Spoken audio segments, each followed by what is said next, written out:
అందరికీ నమస్కారం. తెలుగు కథామాలకు స్వాగతం. నర్సింగ్ హోమ్ నవల చదువుకుంటున్నాము. రాసిన వారు శ్రీరంగం గారు. డాక్టర్ గారు, ఈ సంగతి విన్నారా అంటూ ఒకరోజు పొద్దున్నే వచ్చేశాడు ఎక్స్ కౌన్సిలర్ రాధాకృష్ణ ఇంటికి. ఏ సంగతి అన్నాడు రాధాకృష్ణ. అదేనండి, ఆ చెట్టి వెధవ డబ్బులు కక్కుర్తి కోసం తన గది డాక్టర్కి అద్దెకిచ్చేశాడట. ఓరి వెధవాయ్, నీకే గాని డబ్బు కావాలంటే మరో వెధవని చూసి పెడతాను. ఏదో చిల్లర కొట్టో కిల్లీల బడ్డయో పెట్టుకుంటాడు. అంతేకాని మా డాక్టర్కు కాంపిటీషన్గా మరో డాక్టర్ని పెట్టకేం అన్నా వినలేదు. ఈ మధ్య వాడి చేతిలో 4 పైసలు ఆడుతున్నాయి. అందుకే వాడికి కళ్ళు నెత్తికెక్కాయి. పోనీలేండి, అతని ఇల్లు అతని ఇష్టం వచ్చినట్టు చేసుకుంటాడు. అలా అని మనకు కాంపిటీషన్గా మరొక డాక్టర్ని పట్టుకొస్తాడా? వస్తే రానిండి. అలా అనకండి డాక్టర్ గారు. ఏ పుట్టలోంచి ఏ పాము వస్తుందో చెప్పలేము. మీరు మంచి వాళ్ళని అందరూ అలానే ఉండక్కర్లేదు. ఏమైనా ఒక డాక్టర్కు మరో డాక్టర్ పోటీ ఇంత దగ్గరలో అయితే కాస్త కాకపోయినా కాస్తైనా చెడిపే అని పైకి అని, మనసులో మాత్రం పూర్తి చెడిపే. ఇంకా ఎవరైనా ఈ చుట్టుపక్కల డిగ్రీ ఉండి కాస్త అనుభవం ఉన్న డాక్టర్ పెట్టాడంటే నీ చేతికి చిప్పే గతి. నిన్ను ఆశ్రయించుకుని బ్రతికే నాకు దెబ్బే. రాధాకృష్ణకు డిగ్రీ లేదని, ఇంకా స్టూడెంటే అని కౌన్సిలర్కి తెలుసు. అయినా తెలియనట్టే ప్రవర్తిస్తాడు. డిగ్రీ ఉన్న డాక్టరు అనేటట్టు గౌరవం ఇస్తాడు. మీరు అనవసరంగా భయపడుతున్నారు. అనవసరంగా లేదని ఇక్కడ పెట్టబోయే డాక్టర్ పేరు చెబితే తెలుసుకుంటావు. ఎవరేంటి? Doctor Ramesh, Gandhi college. రమేష్ తన క్లాస్మేటు. తనంటే పడని వాళ్ళలో ముఖ్యుడు. తనకు ఎప్పుడూ ఎదురే. కాలేజీలో తన ప్రతిభని ప్రతిఘటించేవాడు. శ్రద్ధగా చదివేవాడు. డిగ్రీ తీసుకున్నాడు. తనేమో ఇంకా డిగ్రీ లేకుండా ఇలా ఉన్నాడు. ఈ రమేష్ నుంచి తనకు చెడిపే. అతనికి పాటికి తెలిసే ఉంటుంది. తన గురించి, తన ఆదాయం గురించి, తన ప్రాక్టీస్ పడగొట్టాలనే ఈ ఊళ్ళో ఎన్నో స్థలాలు ఉన్నా ఈ వీధినే ఎన్నుకున్నాడు. రమేష్, నీవు మంచివాడివి, బలహీనుడివి. నేనేమో చెడ్డవాణ్ణి. చెడు మంచిని ఎప్పుడు జయిస్తూనే వచ్చింది. ఇన్నాళ్ళ బట్టి ఈసారి కూడా జయిస్తుంది. నీవు నిజంగా బ్రతుకు తెరువుకు వచ్చి ఉంటే 4 రాళ్ళు సంపాదించుకుని బ్రతుకు. అలా కాకుండా నాకే ఎసరు పట్టదలుచుకున్నావా? నన్ను రెచ్చగొట్టదలుచుకున్నావా? నిన్ను కుక్కను తరిమినట్టు తరుముతాను అని మనసులో అనుకుని రమేష్తో నాకు పరిచయం ఉంది. అతను నా క్లాస్మేట్.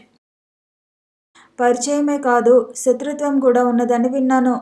అవును, అలాంటి వాడు తన ప్రాక్టీస్ పెంచుకోవాలని చూస్తాడు. నీది దించాలనుకుంటాడు. మరి ఏం చేద్దామంటారు? ఆలోచించి చెబుతాను అని డాక్టర్, ఇంట్లో పిల్లలందరూ కోడికూర అంటూ రోజు అంటున్నారోయ్. రేపు రేపు అంటూ ఇవాళ దాకా పొడిగించాను. ఇక నా నుంచి కాదు. ఏమైనా సహాయం? సుగుణ, మన కౌన్సిలర్ గారికి మన 3 కోళ్లలోంచి ఒకదాన్ని ఇవ్వు అంటూ భార్యతో అన్నాడు. అమ్మా, అదిగో ఆ పోతులా ఉందే, దాన్ని ఇవ్వు. పెద్ద కుటుంబం, అందరికీ తలో ముక్కైనా రావాలి. కోడిని అందుకొని దాన్ని పరీక్షగా చూసి బాగుందమ్మా అని, డాక్టర్ ఇక వస్తాను, నువ్వేం బెంగ పెట్టుకోకు అని బయటపడ్డాడు. మన ఎక్స్ కౌన్సిలర్కి చేతి నిండా పని. ఇక పూటకో సంగతి చెప్పి తన్ను దోచేస్తాడు అనుకున్నాడు రాధాకృష్ణ. డాక్టర్ రమేష్ క్లినిక్ తెరవడాన్ని ఎవరూ ఆపలేకపోయారు. ఎక్స్ కౌన్సిలర్ పెద్దవాళ్ళందరితో చెప్పించాను, అయినా లాభం లేకపోయింది అన్నాడు. సింపుల్గా ఆ వీధిలో ఉన్న నలుగురిని పిలిచి టీ కాఫీ లాంటి ప్రయత్నాలే లేకుండా తెరిచాడు రమేష్. ఇంటి యజమాని చెట్టి చాలా మంచివాడు. అతను మొదటి రోజే రాధాకృష్ణ అతన్ని ఆశ్రయించుకున్నవారు రోగ్స్. వాళ్ళ డబ్బు సంపాదించే విధానాలు కోకొల్లలు. ఈ విధానాలను తీర్చిదిద్దేవాడు ఆ ఎక్స్ కౌన్సిలర్. వీళ్ళందరినీ దృష్టిలో ఉంచుకుని జాగ్రత్తగా మసులుకో అన్నాడు. సరే అండి అన్నాడు రమేష్. అతను ఉదయం 9 నుంచి 1 గంట దాకా, తిరిగి సాయంత్రం 5 నుంచి 8 దాకా ఉండేవాడు. రోజులు గడుస్తున్న కొద్దీ అతనికి దినానికి 5-6 పేషెంట్లు రాసాగారు. పెట్టి 3 వారాలైనా కాలేదు. అప్పుడే 5-6 అంటే అది మంచి ప్రాక్టీస్ అన్నమాట. రమేష్ వచ్చిన వాళ్లను రాధాకృష్ణ గురించి అడిగేవాడు. ఒక్కరూ సరైన అభిప్రాయం ఇవ్వలేదు. అతని దగ్గరికి వెళ్తే జబ్బులు తగ్గవండి, అతనికి వైద్యం రాదేమో అనిపిస్తుంది. ఎలా వస్తుందండి? ఇంకా 4వ సంవత్సరమైనా పూర్తి చేయలేదు మెడిసిన్‌లో. అంటే అతను స్టూడెంట్ అండి. ఆ! అవును. రాధాకృష్ణ ప్రాక్టీస్‌కు చదువు అక్కర్లేదు అని పెట్టేశాడు. మీరంతా అతనికి మద్దతు ఇస్తున్నారు. ఇందులో మాదేం లేదండి. అందరూ అలానే అంటారు. ఇదే మన దేశ దౌర్భాగ్యం. ఇక్కడ విద్యకు గుర్తింపు అంటూ లేదు. చదువు రానివాడు కూడా చదువు వచ్చినవాడిలా నటిస్తూ అందరి కళ్ళల్లో దుమ్ము కొట్టేస్తూ ధనవంతుడైపోవచ్చు. ఈ ప్రజ వివేకంతో ప్రవర్తించే దినం ఎప్పుడొస్తుందో అన్నాడు. ఒక్కడితో అన్న ఈ మాటలు ఆ 4 గోడలు దాటి వెళ్ళాయి. మర్నాడు ఎక్స్ కౌన్సిలర్ డాక్టరు అంటూ పరిగెత్తి రాధాకృష్ణ దగ్గరకు వచ్చి, ఎలాంటి ఘోరం జరిగిపోతుందో చూడు డాక్టర్. నీకు డిగ్రీ లేదట. నీవింకా స్టూడెంట్‌వట. ఇలాంటి మాటలు మన దగ్గరికి వచ్చే వాళ్ళ చెవిలో పడిందంటే మన ప్రాక్టీస్ దెబ్బతినదు. మనం గట్టిగా ప్రయత్నం చేసి అతను నోరు మూయించకపోతే ముందు ముందు మనం బ్రతకలేం. రాజకీయాల్లో తిరిగి తిరిగి ఎక్స్ కౌన్సిలర్కి అబ్బిందేమిటంటే నోరు మూయించాలి అన్న ఊతపదం. దాని అర్థం మర్డర్ అన్నమాట. ఈ చిన్న విషయానికి అంత పెద్ద ఆయుధం ఎందుకు వాడాలి అన్నాడు రాధాకృష్ణ. నువ్వు చిన్నది అని ప్రతిదాన్ని అంటూ ఉండు, మన డిస్పెన్సరీ తాళాలు పడేదాకా. అయితే ఏం చేయమంటారు? ఒక 100 రూపాయలు మనవి కావు అనుకో. రాత్రి మన పిల్లల్ని పంపేద్దాం.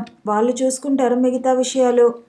మీరు రమేష్ గురించి చాలా తక్కువ అంచనా వేశారు. అతన్ని కొట్టించడం మీరు అనుకున్నంత తేలికైన పని కాదు. ఎందుకని? మనవాడు బాక్సింగ్లో కాలేజీ ఛాంపియన్. మన పిల్లలందరినీ బాగా చిత్తగొట్టేస్తాడు. పోనీ మన దాదాలను ఇంకొంచెం డబ్బు వేసి పిలిపిస్తే? అతను పిలిపిస్తాడు. అయితే ఇంకేం చేయాలంటావు? సమయం రానిండి, అప్పటిదాకా ఆగాలి మనం. సరే, నువ్విప్పుడు నన్ను రంగంలోకి దూకమంటే ఇప్పుడే దూకుతాను అని. డాక్టర్, నా భార్యకు 2 రోజుల నుంచి వికారంగా ఉంది. ఏమైనా మాత్రలు? రాధాకృష్ణ తల పట్టుకున్నంత పని చేశాడు. అది వికారం కాదు నాయనా, వేవిళ్ళు మొదలయ్యాయి. చచ్చానురా భగవంతుడా అనుకున్నాడు ఎక్స్ కౌన్సిలర్. భార్య ఎప్పుడు కడుపుతో ఉన్నా ఆమెకు ఆగకుండా అలా వాంతులు అవుతూనే ఉంటాయి. ఆ వాంతులు 4 నెలల దాకా తగ్గవు. ఈ 4 నెలలు మొగుడు పెళ్ళాం ఇద్దరూ అతని ప్రాణాలు తోడేస్తారు. పొద్దున లేవగానే, డాక్టర్ ఇంకా తగ్గలేదయ్యా, ఓసారి ఇంటికి వస్తే బాగుంటుంది అంటాడు. అవసరం లేదంటే వినడు. రోజు 2 పూటలా రావాలి అంటాడు. వెళ్ళేదాకా కళ్ళ ముందర నుంచి కదలడు. వెళ్తే ఆమె గోలని భరించలేడు. డాక్టరు, నాకింత విషం ఇచ్చి చంపేయి, పేగులు బయటికి వచ్చేటట్టు నేను డోక్కోలేను అంటూ 2 పూటలా చంపేయ్ అంటూ. రామనామస్మరణే అని అనుకుని ఎక్స్ కౌన్సిలర్తో, మీరు ఒకసారి తీసుకురండి, ఆమెకు నెల తప్పిన వికారమేమో అన్నాడు. ఏంటో ఇదంతా ఆ పరమాత్ముడి లీల అంటూ తలపైకెత్తి చూరువైపు ఒక నమస్కారం పడేసి, నేను వెళ్తాను, సాయంత్రం తీసుకొస్తాను మా వాళ్ళని అని. డాక్టర్, నా 2వ వాడికి కడుపు నొప్పి, విరోచనాలు, ఆఖరి వాడికి కడుపు నొప్పి, మలబద్ధకం, 2 మాత్రలు ఇవ్వు అన్నాడు. రాధాకృష్ణ మందు తీసి ఇచ్చి, ఇది వెయ్యండి అన్నాడు. సాయంత్రం కలుస్తాను అని. డాక్టర్, ఇప్పుడు మన సికింద్రాబాదులో ఎన్నో మందుల కంపెనీలున్నాయి. మనం ఒకటి పెడితే ఎలా ఉంటుంది ఆలోచించు అంటూ వెళ్ళిపోయాడు. రాధాకృష్ణకు ఈ సలహా చాలా బాగా అనిపించింది. అవును, ఈ కాలంలో ప్రతిరోజు ఒక కొత్త మందుల కంపెనీ పుట్టుకు వస్తుంది. ఒక 10,000 ఉంటే చాలు. బి కాంప్లెక్స్ ముడి సరుకుని నీళ్ళల్లో కలిపి టానిక్గా చేసి అమ్మటం. దీనికి కావాల్సింది ఖాళీ సీసాలు, ప్యాకింగ్ సామాన్లు. కుక్కగొడుగుల్లా కంపెనీలు లేచే ఈ కాలంలో తను ఒక గొడుగు ఎందుకు పట్టకూడదు? ఎక్స్ కౌన్సిలర్ తన్ను పిండిన మంచి ఐడియాస్ ఇస్తాడు. తన మందులు తను తన మెడికల్ షాప్లో అమ్ముకోవచ్చు. అందులో 200% లాభం. ఇక తను ఆ చివరి నుంచి నరుకు వస్తాడు. ఆలోచనల వేడితో ఆకలి మొదలైంది. వంటింట్లోకి కదిలాడు. డాక్టర్ రాజా రోజు నర్సింగ్ హోమ్కి వచ్చి తన గదిలో కూర్చుంటాడు. అతను నర్సింగ్ హోమ్కి 2 కిలోమీటర్ల దూరంలో 2 గదుల పోర్షన్ 60 రూపాయలకు తీసుకున్నాడు. తల్లిని తండ్రిని వచ్చి ఉండమన్నాడు. మేము ఎలా వస్తాంరా, ఇక్కడ పిల్లలు, నా ప్రాక్టీసో అన్నాడు తండ్రి. పోనీ 2 చెల్లెలను పంపించు అన్నారు. అదెలా సాధ్యమవుతుంది? నువ్వు క్లినిక్కి వెళ్ళిపోతే 2 ఆడపిల్లలు ఒంటరైపోరు? పోనీ తమ్ముళ్ళనో? వాళ్ళు రావడానికి వీల్లేదు. వాళ్ళ కష్టం మీద వాళ్ళు బ్రతికేందుకు ప్రయత్నిస్తున్నారు. వాళ్ళని నీ వెంబడి తీసుకెళ్తే వాళ్ళకు తిని కూర్చోడం తప్పితే మరింకేం అబ్బవు. ఎవరికి వారే రామంటే తను ఒక్కడే ఉండవలసి వచ్చింది. మొదటి 4 రోజులు హోటల్ భోజనం చేశాడు. తర్వాత ఆ భోజనం కంటే ఉపవాసం ఉంటేనే బాగా అనిపించింది. తనకు డాక్టర్ విశ్వంలా వంట వచ్చి ఉంటే తిండి గురించి ఇంకొకరి మీద ఆధారపడవలసిన అవసరమే ఉండేది కాదు. హోటల్ మీద అసహ్యం కలిగి తనే స్వయం పాకం మొదలుపెట్టాడు. ప్రతివారం తల్లి పచ్చళ్ళు పొడులు సీసాలో వేసి పంపించేది తమ్ముళ్లతో. తను వెళ్ళినప్పుడు తనే తెచ్చుకునేవాడు. ఇంట్లో ఇంత అన్నం వండుకుంటే చాలు, ఆ పూట గడిచిపోతుంది. మంజుకు వారం వారం ఖచ్చితంగా ఉత్తరం రాస్తున్నాడు. 9 గంటలకు ఇంటి తలుపు తాళం వేసి నర్సింగ్ హోమ్కు బయలుదేరతాడు. 9:30కు అక్కడికి చేరి ఇక గదిలో కూర్చుంటాడు. గంటకో అరగంటకో ఒక కేసు వచ్చేది. డాక్టర్ విశ్వం ఓపీ ముందు జనం తిరుపతి క్యూ ప్రమాణంలో ఉంటే తన గది ముందు ఎవరూ ఉండేవారు కాదు. అందుకే నర్సింగ్ హోంలో పేపర్ చదివి పారేసేవాడు. తర్వాత విశ్వం ఓపీ నుంచి మ్యాగజైన్లు తెప్పించుకునేవాడు. విశ్వం పేషెంట్ తన గురించి ఎదురు చూస్తున్నప్పుడు వాళ్లకు పొద్దుపోవాలని అన్ని మ్యాగజైన్లు తెప్పించి ఉంచేవాడు. పేషెంట్ చూసినా చూడకపోయినా రాజా మటుకు చూసేవాడు.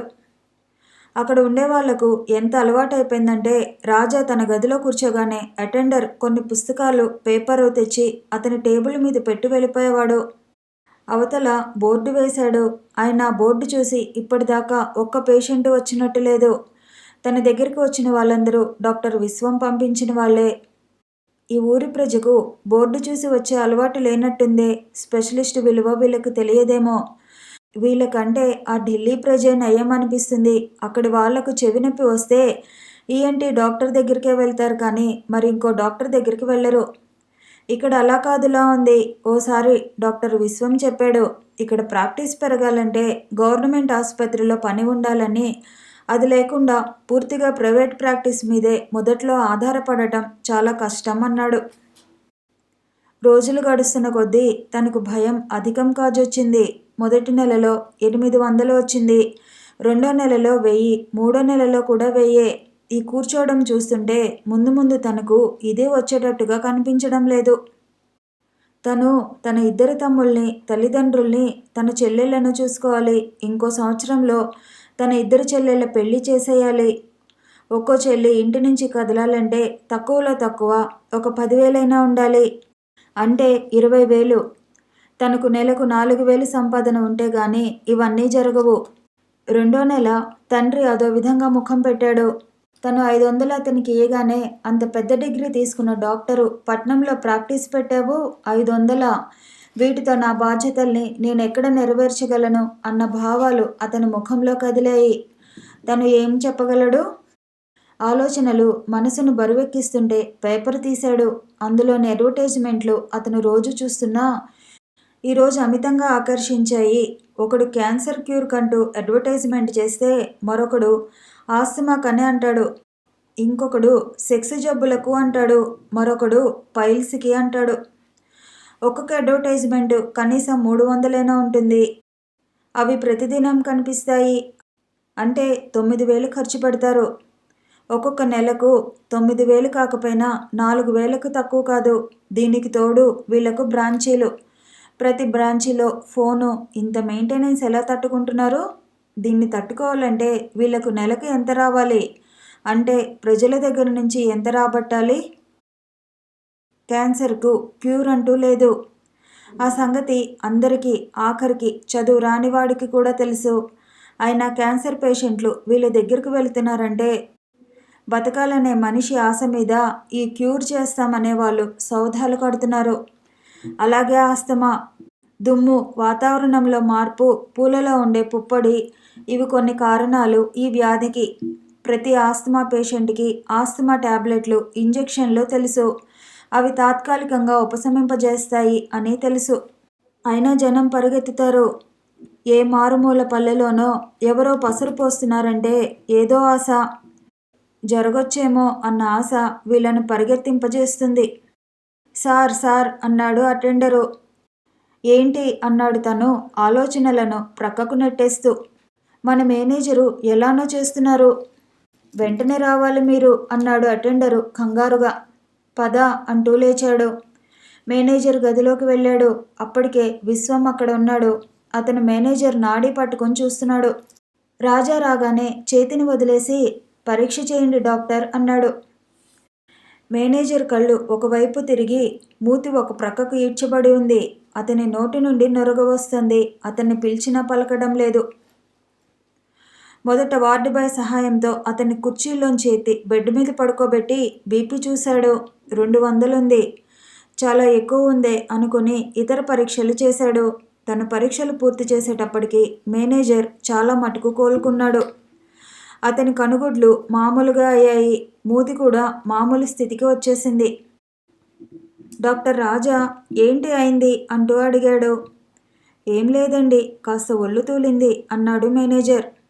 నీకు బ్లడ్ ప్రెషర్ ఉందని తెలుసా అంటూ అడిగాడు. తెలుసండి. అయితే ఏం మందు వాడుతున్నావు? ఆయుర్వేదం. నువ్వు ఇక్కడ నర్సింగ్ హోమ్ని మేనేజర్ హోదాలో నడుపుతూ ఆయుర్వేదం మందు వాడతావా? బాగుంది అనుకుని అతన్ని పూర్తిగా పరీక్షించి నువ్వు ఈరోజు నర్సింగ్ హోమ్లో అబ్జర్వేషన్లో ఉండు అన్నాడు. మేనేజర్ తలూపాడు. రాజా విశ్వంతో పెరాలసిస్ వచ్చే సిమ్టమ్స్ ఉన్నాయి సార్. మామూలు రొటీన్ పరీక్షలు మొదలు చేద్దాం, ట్రీట్మెంట్ కూడా మొదలు పెడదాం సార్ అన్నాడు. నాకు చెప్పేదేముంది డాక్టర్, ఇది మీ ఫీల్డ్. కాగితం మీద మందులు రాసిచ్చి అటెండర్తో తీసుకురమ్మని చెప్పి తన గదిలోకి వచ్చి కూర్చున్నాడు. అరగంట అయింది. అటెండర్ పత్తాలేడు. గంట అయింది. వీడు ఇంకా రాడేంటి అని అరుచుకుంటూ అసహనంతో సిస్టర్ని కేకేసి అటెండర్ గురించి అడిగాడు. అతను వచ్చేసి చాలాసేపు అయింది సార్. ఆపరేషన్ థియేటర్ క్లీన్ చేస్తున్నాడు అంది. మరి మందులు తీసుకువచ్చాడా అన్నాడు. లేదు సార్, మేనేజర్కి మన మందుల మీద నమ్మకం లేదు. అతనికి హెర్బల్ మందుల మీద గురి. ఆ ఆసుపత్రికే వెళ్ళిపోయాడు వాళ్ళని పిలిపించుకుని. రాజా సీటు కత్తుకుపోయాడు ఆ మాట విని. ఎండమావుల వెంట నీళ్లు ఎలా పరిగెడతారో అన్న మాట అతని నోటి నుండి వెలువడింది. 11 నుంచి 11:15 దాకా విశ్వం రెస్ట్ తీసుకుంటాడు. ఆ టైంలో రాజాని రమ్మని కబురు పెట్టాడు. ఇద్దరు లోకాభిరామాయణం మాట్లాడుతారు. ఈరోజు దేని గురించో కాకుండా మేనేజర్ గురించే మాట్లాడసాగారు. అతను వెళ్ళిపోయాడు సార్ అన్నాడు రాజా. అవునట, అతనికి మన మందుల్లో అసలు గురే లేదుట. అంత గురి పెట్టుకున్న ఆ మందులు కూడా ఈ పెరాలసిస్ రాకుండా చేయలేకపోయాయి సార్ అని నువ్వంటావు. అతను ఏమంటాడో తెలుసా? వాటి నుంచే తనకి 5 ఏళ్ల క్రిందటే రావాల్సిన వాతం ఇన్నాళ్ళ దాకా రాకుండా ఉంది. ఇంత ఆలస్యంగా వచ్చినా ప్రాణం తీయకుండా ఉంచింది అంటూ ఆ విధంగా చెప్పుకొని తృప్తి పడతాడు. జరిగే సంఘటనల్లో కాదు, వాటికి మనం ఇచ్చుకునే వ్యాఖ్యానం బట్టి ఉంటుంది మన మానసిక స్థితి. ఒక చిన్న ఉదాహరణ చెబుతాను. నాకు తెలిసిన ఒక లెక్చరర్ ఉన్నాడు. అతనికి చాలా మీదకు వచ్చేయాలి అన్న కోరిక ఉంది. కానీ ఆ కోరికకు తగిన కృషి చేసే ఓపిక, శక్తి ఈ 2 లేవు. అలాంటి మనిషికి ఎవరో మీరు నీలం రాయి పెట్టుకోండి, చాలా వృద్ధిలోకి వస్తారు, మీకు ఎప్పుడూ మంచి జరుగుతుంది అన్నారు. అతను నీలం కొనుక్కొని పెట్టుకున్నాడు. ఈ రాయి గురించి అనేక రకాలైన మాటలు ఉన్నాయి.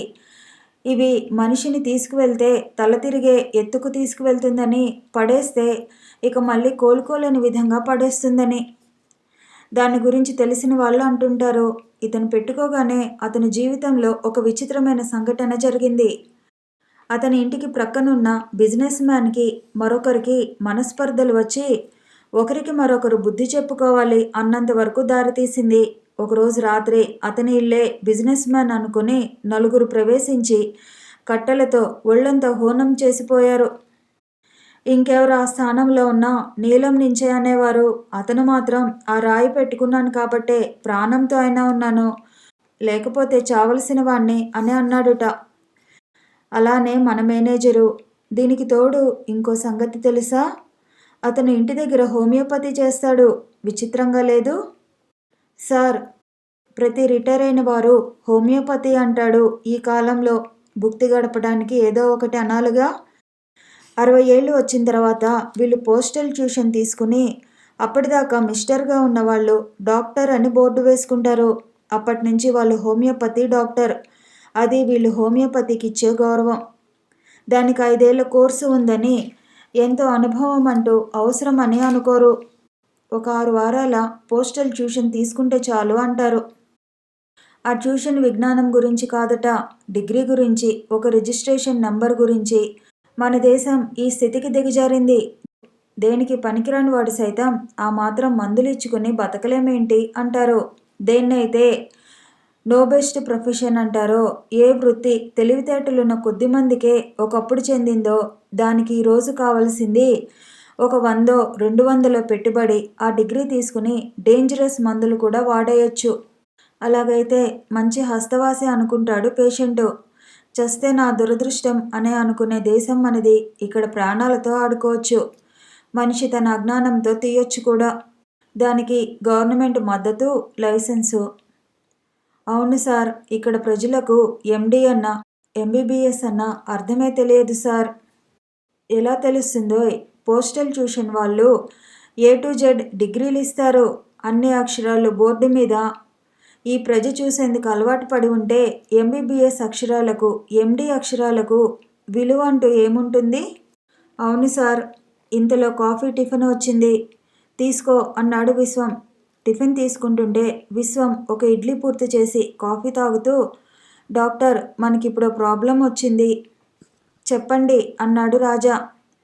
మన మేనేజర్ ఇప్పుడు లేడు. అతను తిరిగి వచ్చేదాకా మన నర్సింగ్ హోమ్కి మేనేజర్ అంటూ కావాలి.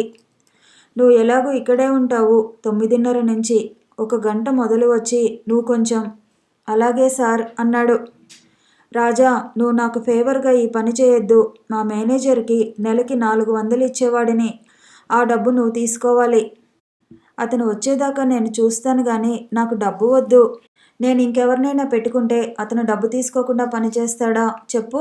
డాక్టర్, ఆ డబ్బే నీకు ఇస్తే తప్ప.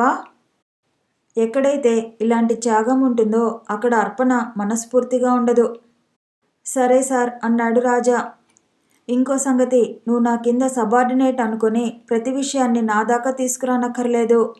నీ దగ్గరే వాటిని పరిష్కరించేయి. సరే సార్. నీకు దీన్ని ఇంకా వృద్ధి చేసేందుకు ఏమైనా సలహాలు ఇవ్వాలని అనిపిస్తే వెల్కమ్. మంచిది సార్. ఇంతలో అటెండర్ వచ్చి, సార్, ఎవరో డాక్టర్ గారికి స్కూటర్ యాక్సిడెంట్ అయిందట. స్ట్రెచర్ మీద తీసుకొచ్చారు. అతను అందరినీ హడలు కొట్టేస్తున్నాడు. వస్తున్నా అంటూ కదిలాడు విశ్వం. విశ్వం వెళ్ళేటప్పటికి ఒక 20-25 ఏళ్ల వ్యక్తి స్ట్రెచర్ మీద పడుకుని అమ్మో అయ్యో అంటూ అరుస్తూ మూలుగుతున్నాడు. విశ్వం వెళ్ళి, గుడ్ మార్నింగ్ డాక్టర్ అన్నాడు. గుడ్ మార్నింగ్ అని, సార్, నా ఎముకలన్నీ విరిగిపోయినట్టున్నాయి. ఒంట్లో ఏ భాగాన్ని కదపలేకపోతున్నాను. ఎట్లా అయింది యాక్సిడెంటు అన్నాడు విశ్వం. మీ నర్సింగ్ హోమ్ ఎదురుకుండా సార్. సైకిల్ వాడు సందులోంచి యమ స్పీడులో రోడ్డు మీదకి వచ్చాడు. వాణ్ణి తప్పిద్దామని అనుకుంటే స్కూటర్ కంట్రోల్ తప్పి పోల్కు గుద్దేసింది సార్. ఎవరో మీ నర్సింగ్ హోమ్ నుంచి స్ట్రెచ్చర్ పంపించారు. దాని మీద ఎవరు పడుకోబెట్టారు? ఒక 6 కలిసి సార్ అన్నాడు. విశ్వం ఆ కుర్ర డాక్టర్ని పరీక్షించాడు. 5 నిమిషాల తర్వాత, ఎక్కడా ఫ్రాక్చర్ లేదయ్యా, లేచి కూర్చో అన్నాడు. నిజంగానా సార్ అంటూ సంతోషంతో లేచి కూర్చుని, ఎక్కడ ఎముకలు విరిగిపోయాయో అని భయంతో బిగదీసుకుపోయాను సార్ అంటూ నిలబడి నమస్కారం చేస్తూ, నేను వెళ్తాను అన్నాడు. ఇంజెక్షన్ టీటీసీస్ తీసుకోండి అన్నాడు విశ్వం. నా క్లినిక్లో తీసుకుంటాను సార్ అంటూ నర్సింగ్ హోమ్ నుంచి బయటికి వచ్చి అక్కడ పార్క్ చేసి ఉన్న తన స్కూటర్ స్టార్ట్ చేసుకుని వెళ్ళిపోయాడు. అబ్బా, ఏం చాదస్తపు డాక్టర్ కుర్రాడు. సర్జన్ ఎముకలు విరగలేదు అని చెప్పేదాకా అలా ఒంట్లో ఏ భాగాన్ని కదపకుండా ఉంచాడు అని నవ్వుకుంటూ బెల్ కొట్టాడు తర్వాత కేసు పంపమని. డాక్టర్ రాజా తన గదిలో కూర్చుని ఆలోచిస్తున్నాడు. ఈ నర్సింగ్ హోమ్కి ఇన్నాళ్ళు మేనేజ్మెంట్ అంటూ లేదు. ఆ మేనేజర్ జీతం తీసుకునేందుకే తప్ప ఇంక దేనికి పనికిరాడు. తను కొద్దిమంది దగ్గర నుంచి విన్నాడు ఇక్కడ స్టాఫ్కి కోఆపరేషన్ అంటూ లేదని. అదొక్కటి సరిచేస్తే ఇంకేం పని ఉండదు అనుకొని ఇన్నాళ్ళు తను ఈ నర్సింగ్ హోమ్ని పూర్తిగా చూడలేదు. ఇవాళ చూద్దాం అని బయలుదేరాడు. నర్సింగ్ హోమ్ మెయిన్ ఎంట్రన్స్కి కారిడార్ అంటూ ఉంది. అక్కడ ఒక టేబుల్, కుర్చీ, ఫోను ఉంది. అతను వెళ్తుంటే స్లీవ్లెస్ జాకెట్ మీద సన్నటి నైలాన్ చీరతో చాలా అధునాతనంగా ఉన్న ఒక ఆమె టేబుల్ మీద కూర్చుని మాట్లాడుకుంటుంది. ఆమె వంగిపోయి పమిట ఎక్కడ ఉంది అన్న ఝాసైనా లేకుండా తన్ను తాను మర్చిపోయింది. అప్పుడప్పుడు నవ్వులు. ఇదివరలో తను ఆమెను 2 సార్లు చూశాడు. ఎవరో పేషెంట్ అటెండర్ అనుకున్నాడు. ఎంత అటెండర్ అవుతే మాత్రం అలా త్రోవలో ఆ విధంగా కూర్చుని ఆమె మాట్లాడుకోవటం తనకు నచ్చలేదు. కొంచెం సరిగా కూర్చొని మాట్లాడండి అందామనుకుని తను చెబితే బాగుండదేమో, తర్వాత సిస్టర్కి చెబుదాం అనుకున్నాడు. ఇంతలో అటెండర్ పరిగెత్తుకుంటూ వచ్చి, సార్ మీరు అర్జెంటుగా మీ గదికి రావాలి అన్నాడు. సరే అంటూ వెళ్ళిపోయాడు. తన కన్సల్టింగ్ రూమ్లో ఎగ్జామినింగ్ టేబుల్ మీద ఒక 45 ఏళ్ల వ్యక్తి పడుకొని ఉన్నాడు. అతని ఒంటి నిండా చెమట పట్టి ఉంది. స్పృహ లేకుండా పడి ఉన్నాడు. ఎవరు ఇతనితో వచ్చారు? నేను అంటూ చింకిచీరలో పసుపు కొమ్ములతో సహా నల్లబడిన మంగళసూత్రంతో ఒక 30 ఏళ్ల ఆమె ముందుకు వచ్చింది. ఆమెను చూస్తుంటే దరిద్రమంతా ఈమె ఉంచుకుందా అనిపించింది. ఆ కళ్ళల్లో దైన్యం, ముఖంలో నిస్సహాయత రాజాని కదిలించేశాయి. ఎవరండి ఇతను అన్నాడు. మా వారండి అంది. ఏమైంది అన్నాడు. భోజనానికి కూర్చోబోతూ విరుచుకుపడిపోయారండి. ఆసుపత్రికి తీసుకువెడుతుంటే త్రోవలో ఎవరో ఆసుపత్రిలో డాక్టర్లు స్ట్రైకు, తీసుకెళ్లి ప్రయోజనం లేదన్నారు. రిక్షావాడు ఇక్కడకు తెచ్చాడు అంది. వారం రోజుల నుంచి ఆసుపత్రిలో హౌస్ సర్జన్లు స్ట్రైకు. వాళ్ళ స్టైఫండ్ ఎక్కువ చేయాలి అని 2 రోజుల నుంచి అసిస్టెంట్లు కూడా వాళ్ళతో కలిశారు. ఆసుపత్రి మొత్తం ప్యారలైజ్ అయింది. ఎందుకు పడిపోయాడో తెలుసా అన్నాడు. తెలీదండి. తిరిగి ఆమెను చూశాడు. ఈమెకు ఇక్కడి ఛార్జీలు పెట్టుకునే స్తోమత ఉందా అన్న అనుమానం కలిగింది. ఆమె అతని అనుమానం చదివిన దానిలా తన కాలినున్న వెండి మెట్టల్ని తీసి బల్ల మీద ఉంచుతూ మీ ఫీజు అంది. ఆమె ఒంటి మీదనున్న ఒకే ఒక ఖరీదైన వస్తువు అది. ఎగ్జామినింగ్ టేబుల్ మీద పడుకున్న అతను చెమటలు తెగ కార్చేస్తున్నాడు. వచ్చినప్పటి నుంచి ఇప్పుడు పరిస్థితి ఇంకాస్త దిగజారింది. తొందరగా చేయవలసిన పరీక్షలన్నీ 2 నిమిషాల్లో పూర్తి చేశాడు. స్పృహ తప్పి ఉన్న అతన్ని గూర్చి ఏ నిర్ధారణకు రాలేకపోయాడు. కళ్ళు తెరిచి, అమ్మా ఈరోజు వంట కాస్త ఆలస్యమైందా అన్నాడు. అవునండి అంది. ఇతనికి షుగర్ వ్యాధి లేదు కదా? నాకు తెలియదండి. లేచి వచ్చి అతని చేతులు చూశాడు. ఏం లేదు. పంచె మీదకి లాగి తొడ అవతల భాగం చూశాడు. అక్కడక్కడ ఇంజెక్షన్ గుర్తులు. ఊహో అనుకొని సిస్టర్ అన్నాడు. నర్సు వచ్చింది. 100 cc 50% గ్లూకోజ్ ఇవ్వండి అర్జెంట్ అన్నాడు. 2 నిమిషాల్లో అతనికి ఇవ్వటం పూర్తయింది. అప్పటికి అతనికి చెమటలు తగ్గాయి. వెయిన్లోంచి నీడిల్ తీయగానే అతను కళ్ళు తెరిచాడు. ఎదురుగా ఉన్న డాక్టర్ని, ప్రక్కన ఉన్న నర్సుని, పాదాల వద్ద ఉన్న భార్యని చూసి నాకు ఏమైందండి అంటూ అడిగాడు. ఇన్సులిన్ ఓవర్ డోసేజ్ అన్నాడు డాక్టర్ రాజా. లేదండి అని వెంటనే తప్పు సరిదిద్దుకున్నవాడిలా అంటే అన్నాడు. అంటే మీకు తెలుసు అన్నాడు రాజా. అతను తన భార్యను బయటికి వెళ్ళమని సౌజ్ఞ చేశాడు. ఆమె పోయింది. అతను నోరు మెదపలేదు. రాజా నిశ్శబ్దాన్ని ఛేదిస్తూ అవునా? అవునండి అన్నాడు అతను. మీకు షుగర్ వ్యాధి ఉందని, మీరు ఇన్సులిన్ ఇంజెక్షన్ తీసుకుంటారని మీ భార్యకు తెలియదా? తెలియదండి అన్నాడు. ఎందుకని? నా జబ్బు నా భార్యకు చెప్తే ఇంకేమైనా ఉందా? నా అన్నంలో మట్టిబడ్డ వేసుకున్నట్టే అని రాజా ముఖంలో చూస్తూ, మీకు అర్థమైనట్టు లేదు. నా వృత్తి పౌరోహిత్యం. నాకు 8 మంది పిల్లలు.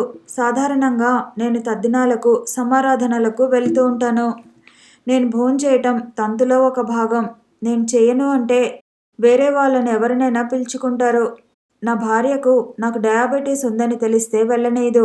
నేను వెళ్ళకపోతే నా కుటుంబం అంతా మాడాల్సిందే. అందుకే ఆమెకు తెలియకుండా 4 ఏళ్ల నుంచి అతి జాగ్రత్త పడుతూ వస్తున్నాను. పద్యమే ట్రీట్మెంట్లోని ముఖ్య భాగం. అది వదిలేసి మీరు ఇంత ఇన్సులిన్ తీసుకుంటే ఏం లాభం?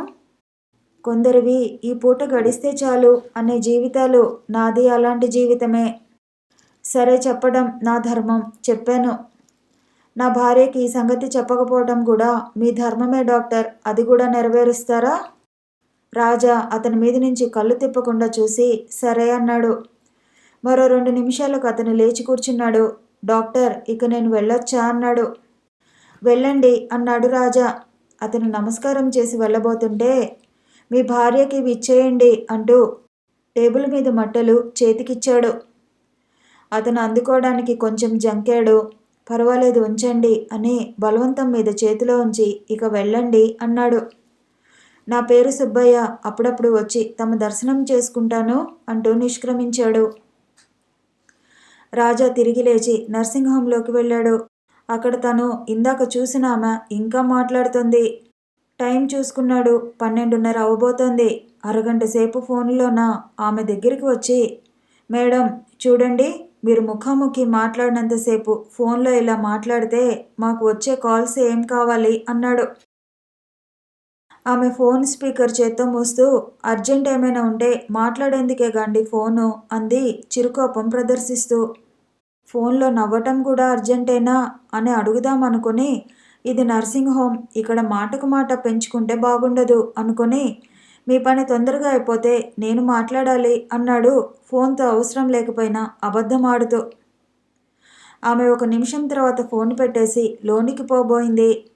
అమ్మా, మీరు చూడదలుచుకున్న పేషెంట్ను విజిటింగ్ అవర్స్లో చూస్తే బాగుంటుంది అన్నాడు. ఆమె విసురుగా, నేను ఎవరిని చూడక్కర్లేదు, నేనే పేషెంట్ని అని రూమ్ నెంబర్ 1 గదిలోకి వెళ్ళి తలుపు మూసుకుంది. ఈమె డ్రెస్సింగ్ చూస్తే పేషెంట్లా కనబడటం లేదు, ఏం జబ్బో అనుకుంటూ వెళ్ళబోతూ ప్రక్క నుంచి వెళ్తున్న నర్సుతో నెంబర్ 1 కేసు గురించి అడిగాడు. నాకు తెలియదు డాక్టర్, ఆమె అడ్మిట్ అయి 1 నెల రోజులైంది, ఇప్పుడిప్పుడే వెళ్ళేటట్లు కనిపించడం లేదు. ఎప్పుడైనా విశ్వం గారిని అడగాలి అనుకుని నర్సింగ్ హోమ్ అంతా తిరిగాడు. నర్సింగ్ హోంలో 3 రకాల గదులున్నాయి. ఒకటి 50 రూపాయలది ఎయిర్ కూలర్ గది, అక్కడ అటెండెంట్ కాట్ కూడా ఉంది. 2 ఎయిర్ కూలర్ లేనిది, అది 40, అక్కడ కూడా అటెండెంట్ కాట్ ఉంది. 3 సింగిల్ రూమ్ 30. నర్సింగ్ హోమ్కి 2 ఫోన్లున్నాయి, ఒకటి ఆపరేషన్ థియేటర్లో ఉంది, మరొకటి వరండాలో. ఇక్కడ 5 నర్సులు, 5 వార్డ్ బాయ్లు, 5 ఆయాలు ఉన్నారు. ప్రతి గదికి అటాచ్డ్ బాత్రూమ్లు, లెట్రిన్లు ఉన్నా నర్సింగ్ హోమ్కి కామన్గా 3 బాత్రూమ్లు, లెట్రిన్లు ఉన్నాయి. వరుసగా వరండాకు ఎదురుకుండా అవి పేషెంట్లను ప్రిపేర్ చేయడానికి, ఎనిమా అయ్యటానికే. రాజా రౌండ్స్ తీసుకుంటుంటే వాటి ముందర 2-3 తచ్చాడసాగారు. నర్సింగ్ హోంలో ప్రశాంతత కనిపించలేదు. ఏదో విజిటింగ్ అవర్స్లో ఉన్న సందడి ఉంది.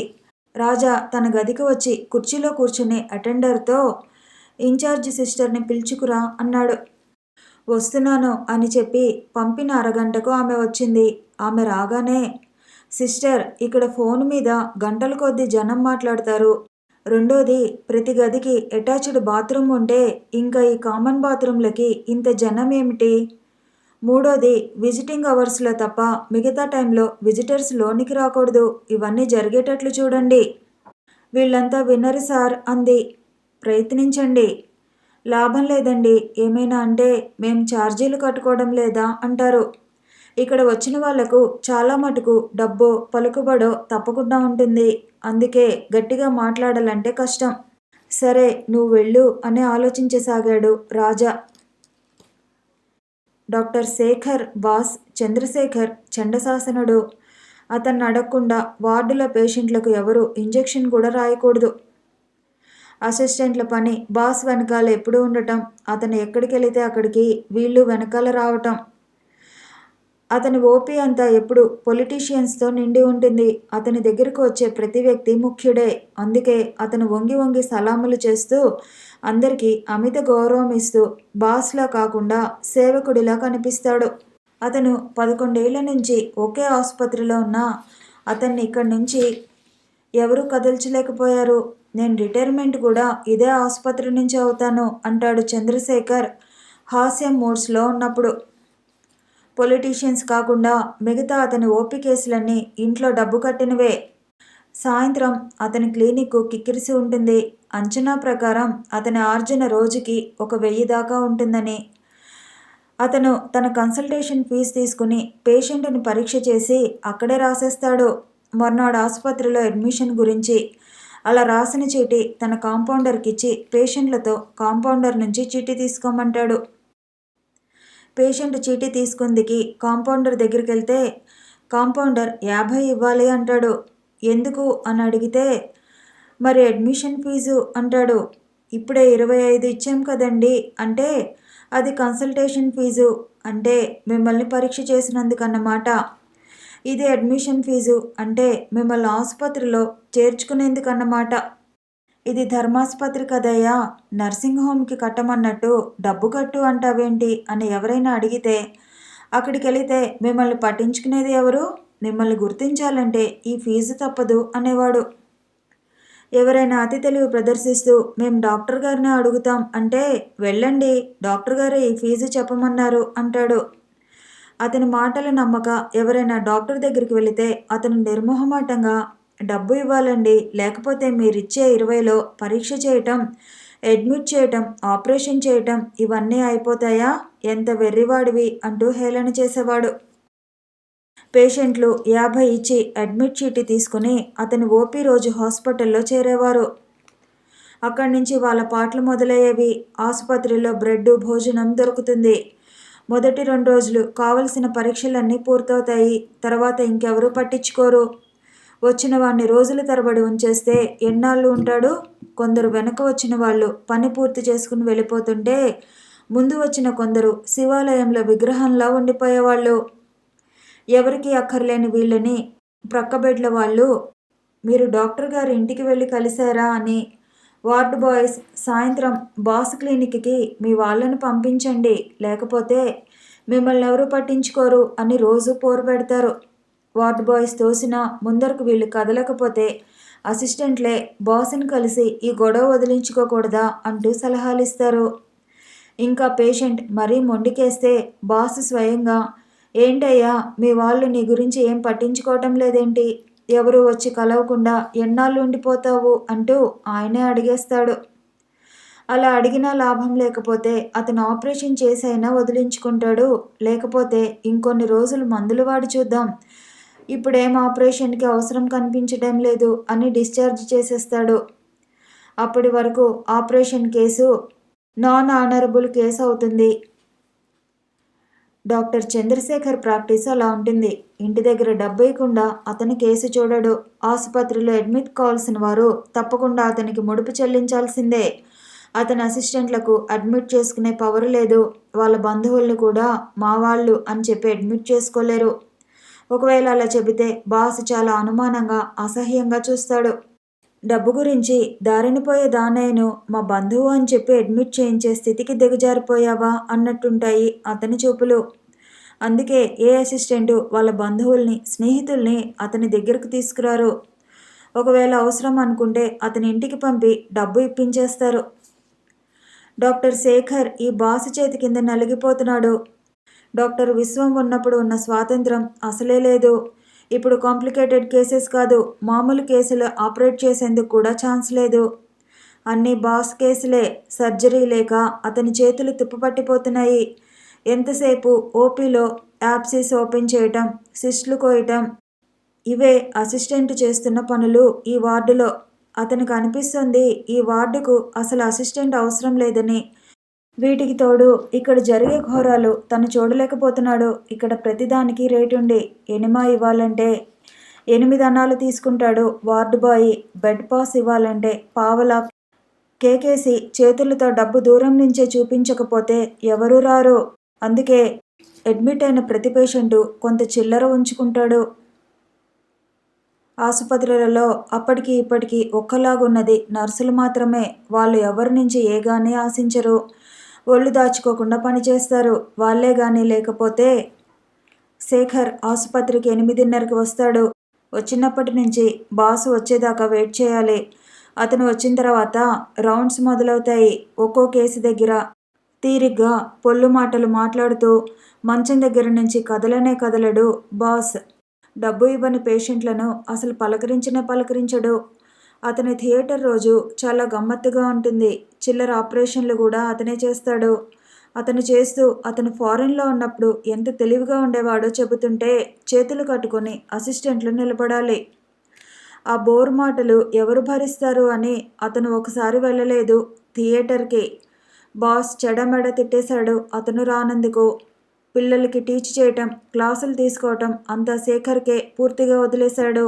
అందులో మాత్రం అతను అసలు జోక్యమే కలిగించుకోడు. శేఖర్కి అప్పుడప్పుడు తను ఈ ఉద్యోగం వదిలేద్దాం అనిపించేది. కానీ తనే గాని ఉద్యోగం వదిలేస్తే తన భార్య గతేం కావాలి? తాము ఏం తింటారు? దీనికి తోడు మెల్లగా తీరుతున్న 10,000 రూపాయల అప్పు. తనకే గాని ఏ బాధ్యతలు లేకుండా ఉండి ఉంటే తను ఎప్పుడో ఇలాంటి ఉద్యోగం మానేసేవాడే. పోయిన సంవత్సరమే తను సూపర్ ఎంఎస్కి వెడదామనుకున్నాడు. కానీ ఆ 10,000 అప్పు కదలనీయలేదు. ఈ సంవత్సరంతో అప్పు తీరిపోతుంది. తను వెళ్ళాలి. పోస్ట్ గ్రాడ్యుయేషన్తో తన ఆకలి తీరదు. ఇంకా చదవాలి, ఇంకా తెలుసుకోవాలి. ఇలాంటి రోజుల్లోనే డాక్టర్ చంద్రశేఖర్ తల్లి గుండెపోటుతో మరణించింది దూరదేశంలో ఉన్న వాళ్ళ అన్న దగ్గర. 2 సంవత్సరాల్లో ఒక్కరోజైనా లీవు తీసుకొని చంద్రశేఖర్ 15 రోజులు తల్లి కర్మ గురించి వెళ్ళవలసి వచ్చింది. ఆ టైంలో అసిస్టెంట్లు పండగే చేసుకున్నారు. ఎవరికి కావలసిన కేసులు వాళ్ళు అడ్మిట్ చేసుకున్నారు. శేఖర్ ముఖం తిరిగి ప్రకాశించసాగింది. అతను ఎన్నో ఏళ్ల తర్వాత స్వేచ్ఛగా ఊపిరి తీసుకుంటున్నట్టయింది. డాక్టర్ విశ్వం పోవడంతోనే ప్రక్కకు పెట్టేసిన కత్తి తిరిగి ఎత్తుకున్నాడు. హోప్లెస్ కేసులు, కాంప్లికేటెడ్ కేసుల మీద దండయాత్ర మొదలుపెట్టాడు. చంద్రశేఖర్ లేని 15 రోజుల్లో తన తృప్తి తీరా ఆపరేషన్లు చేశాడు. కానీ ఈసారి దురదృష్టవశాత్తు చాలా కేసులు బ్రతకలేదు. అతను ముట్టిన కేసులన్నీ పోయేవి. డాక్టర్ శేఖర్ అంటే యముడు. అతను ఉన్న వార్డు యమవార్డు అన్న పేరు చాలా త్వరలో తక్కువ వ్యవధిలో సంపాదించి పెట్టాడు. తను పాల్గొనవలసిన కర్మలన్నీ పూర్తి చేసి 15 రోజుల తర్వాత తల మీద టోపీతో వచ్చిన చంద్రశేఖర్ తన వార్డుకు వచ్చిన పేరు చూసి కోపంతో ఊగిపోయాడు. శేఖర్ని తన గదికి పిలిచి, ఏంటి వార్డంతా ఇలా తగలెట్టావేంటి అంటూ తీక్షణంగా అడిగాడు. ఏం లేదు సార్, కేసులు ఇవి సార్. సీరియస్గా ఉన్న కేసులు ఎందుకు తీసుకున్నావేంటి? ఎవరు వాటిని తీసుకోకపోతే ఎలా సార్? ఎవరు తీసుకోరని నా వార్డు మీదకి ఎక్కిస్తావా? అలా ఎక్కిస్తే పేరు ఎవరిది పోయింది? చచ్చిన వాళ్ళ గురించి చంద్రశేఖర్ వార్డులో పోయారు అంటారు కానీ నీ వార్డులో అన్నరుగా. నేను 2 ఏళ్లలో 2 డెత్ సర్టిఫికెట్లు రాశాను. నువ్వేమో 15 రోజుల్లో 20 చాలా ఘనుడివే అని ఈ రోజు నుంచి నా వార్డులో అడుగుపెట్టకు అంటూ చాలా హీనంగా మాట్లాడాడు. 2 రోజుల తర్వాత డాక్టర్ శేఖర్ని సీఎంఓగా ట్రాన్స్ఫర్ చేయించాడు చంద్రశేఖర్. సీఎంఓ పని ఎప్పుడు క్యాజువాలిటీలో కూర్చోవటం. అక్కడ చాలా భాగం మెడికో లీగల్ కేసులు చూడటంతోనే సరిపోతుంది. దెబ్బలాటలు, పొడుచుకోవటాలు, విషం త్రాగేసి ఆత్మహత్య ప్రయత్నం చేసుకోవటం లాంటివి మెడికో లీగల్ కేసులు అంటారు. దెబ్బ తగిలిన వ్యక్తి దెబ్బలు పరిశీలించి పుస్తకంలో నోట్ చేసుకుని పోలీసులకు తెలియజేసి మొన్నాడు కోర్టుకెళ్ళి విట్నెస్ ఇవ్వాలి. ప్రతి సీఎంఓ పట్నంలో కనీసం రోజుకొకసారైనా కోర్టుకు వెళ్ళవలసిన అవసరం ఉంటుంది. అతను సర్జికల్ వార్డులో ఉన్నప్పుడు కనీసం ఆపరేషన్లు చేయకపోయినా చూసేందుకైనా వీలుండేది. ఇక్కడ అసలు ఆపరేషన్ అంటూ ఎలా ఉంటుందో చూసే ఛాన్స్ కూడా ఉండదు. సర్జన్ని తీసుకెళ్ళి క్యాజువాలిటీలో పోస్ట్ చేయడం అంత ఘోరం మరింకేముండదు. ఇక్కడ ఎంతసేపు పాయిజన్ తిన్నవాడికి స్టమక్ వాషులు, చర్మం చిట్లిపోతే కుట్లు వేయటం, మెడికో లీగల్ కేసు రిజిస్టర్లో పోలీసు కేసులు ఎక్కించటం. ఇదే ఆ 4 గోడల ప్రపంచం. అక్కడ తీరుబడి అంటూ అసలు ఉండదు. ఓపీ టైం అయిన తర్వాత అన్ని ఎమర్జెన్సీలు మొదట క్యాజువాలిటీకే వస్తాయి. వాటిని పరీక్ష చేసి వాటికి సంబంధించిన డాక్టర్ని పిలవాలి. శేఖర్ డ్యూటీలో ఉన్నాడని తెలిసిన సర్జికల్ వార్డ్ అసిస్టెంట్లు అతనితో, డాక్టర్ మీరే పరీక్ష చేసి కావలసిన ట్రీట్మెంట్ రాసి వార్డుకి పంపించేయండి. మీరు చూసిన తర్వాత మేమేం చూడాలి? అసలు మీలా చూడగలమా అనేవాళ్ళు. అంటే ఇదో అదనపు పని అన్నమాట. టీచింగ్ అంటే ప్రాణం ఉన్న శేఖర్కి టీచింగ్ అసలు లేకుండా పోయింది. వార్డుకి అటాచ్మెంట్ ఉంటే గానీ టీచింగ్ ఛాన్స్ ఉండదు. 10 రోజుల్లోనే మనిషి తను తాను ఎంతో కోల్పోయాడు. ఇలా తనకి ఎందుకు జరుగుతుంది? తను డబ్బంటూ ఆశించలేదు. జీవితంలో మనసు తృప్తిగా పనిచేసే అవకాశమే కావాలనుకున్నాడు. అంతే, అది కూడా దొరకడం లేదు. పని న్యాయంగా చేద్దాం అనుకునే వాళ్లను ఈ సంఘం ఇలా తరిమి కొడుతుందా? తను ఇక్కడే గాని ఇంకో 2 నెలలుంటే పిచ్చివాడైపోతాడు. ఏం చేయాలి? తను సూపర్ ఎంఎస్కి ఉన్నవి అమ్మేసి అప్పు తీర్చుకుని వెళ్ళిపోవాలన్నా ఇంకా 6 నెలలు ఉంది. అర్ధాంతరంగా మధ్యలో చేర్చుకోరు కోర్సులో. పగలు రాత్రి ఇదే అతన్ని వేధించే ప్రశ్న. తను ఎవరితోనన్నా తను అర్థం చేసుకునే మనిషితో చెప్పుకోవాలి తన బాధను. తన్ను అర్థం చేసుకుని ఓదార్చే మనిషి ఎవరు? నేను ఉన్నాను, పర్వాలేదు శేఖర్, నీకు అండగా నిలుస్తాను అని చెప్పే మనిషి ఎవరు? ఎవరు? ఎవరు? ఆలోచిస్తున్న కొద్దీ అతనిలో అలాంటి వ్యక్తి రూపం మెదలసాగింది. తప్పదు అనుకుంటూ ఫోన్ దగ్గరికి నడిచాడు ఆ వ్యక్తికి డయల్ చేసేందుకు. మర్నాడికల్లా నర్సింగ్ హోమ్ స్టాఫ్ అందరికీ తెలిసిపోయింది డాక్టర్ రాజా నర్సింగ్ హోమ్ ఛార్జ్ తీసుకున్నాడని, దాని బాగోగులని అతనే చూస్తాడని, అతని మాట డాక్టర్ విశ్వం ఆజ్ఞగా తీసుకోవాలని, అసలు వార్డు బాయ్లందరూ కాకి డ్రెస్సులో ఉండాలని, నర్సులు తెల్ల డ్రెస్సుల్లో ఉండాలని విశ్వం మొదట్లో ఆంక్ష పెట్టాడు. అది రాను రాను ఎవరు పట్టించుకోకుండా అందరూ తమ తమ తోచిన డ్రెస్సులలో రాసాగారు. ఒక థియేటర్ నర్సు తప్ప వార్డు బాయ్ల్లో సీను ఎప్పుడు ట్రిమ్ముగా ఉంటాడు. బొగ్గు రంగులో ఉన్న అతని బట్టలు నలగకుండా అప్పుడే ఇస్త్రీ చేసినట్టు ఉంటాయి. అవి చాలా ఖరీదు కూడా. అతని మాట కొంచెం కరకు. అతను 8 దాకే చదివాడు. ఎక్కడ పని దొరకక ఇక్కడ చేరాడు. అతనికి ఇప్పుడు 2 ఆటోలున్నాయని, ఇన్స్టాల్మెంట్ల మీద వచ్చే బట్టల బిజినెస్ ఉందని అంటుంటారు. అతనంటే అక్కడ స్టాఫ్కి హడల్. అతని పేషెంట్లతోనూ నర్సులతోనూ చాలా వెకిలిగా మాట్లాడతాడు. రాజా ఇన్ని రోజుల నుంచి నర్సింగ్ హోమ్కి వస్తున్నా 2 సార్లో అతనికి సీను తటస్థపడ్డాడు. రాజా అంతగా పట్టించుకోలేదు. నర్సింగ్ హోమ్ ఛార్జ్ తీసుకున్న 2వ రోజు ప్రొద్దున్నే రాజా నర్సింగ్ హోమ్ రౌండ్స్కి అని బయలుదేరాడు. నిన్న కనిపించిన ఆమె ఫోన్ దగ్గర కనిపించింది. ఆమెను దాటిపోతూ అమ్మా తొందరగా కానియండి అన్నాడు చిటపటలాడుతున్న ముఖంతో.